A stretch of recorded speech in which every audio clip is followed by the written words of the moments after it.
All 2 స్టేట్స్ని shiver చేస్తున్న GBs syndrome గురించి information ఇవ్వడానికి నేను వచ్చాను. అది ఒక ఆటో ఇమ్యూన్ డిజార్డర్. మనకి ఏదైనా వ్యాధి వచ్చినప్పుడు మన బాడీలోని ఇమ్యూనిటీ మనల్ని సేవ్ చేస్తుంది. బట్ ఈ కండిషన్లో ఏంటంటే మన ఓన్ ఇమ్యూనిటీ మన న్యూరల్ సెల్స్ని అటాక్ చేయడం వల్ల పారాలిసిస్ అలాగే మజిల్ ఫ్యాటిక్ లాంటివి వస్తాయి. ఇదే జీబీఎస్ సిండ్రోమ్ అంటారు. డాక్టర్స్ అయితే ఏం టెన్షన్ పడొద్దు, లక్షలో ఒకరికి అలా వస్తుంది అని చెప్పారు.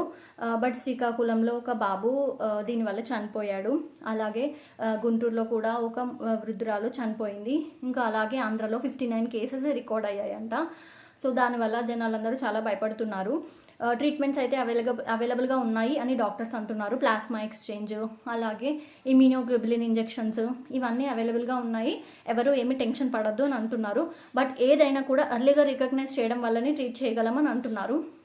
నార్మల్గా మీకు శ్వాస తీసుకోవడం ఇబ్బంది ఆరెల్స్ బాడీ వీక్గా అయిపోయి నడవలేని స్టేజ్లో ఉండడం, స్వాలోయింగ్ రాకపోవడం ఇలాంటివి ఉన్నప్పుడు ఒకసారి డాక్టర్ని కన్సల్ట్ అవ్వండి.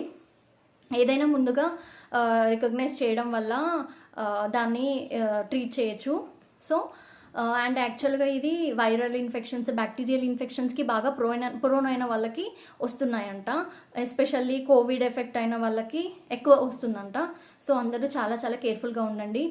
ప్యూర్ వాటర్ అండ్ ఇంకా కలుషితమైన ఫుడ్ తీసుకోకండి. ప్యూర్ వాటర్ ప్యూర్ ఫుడే తీసుకోండి.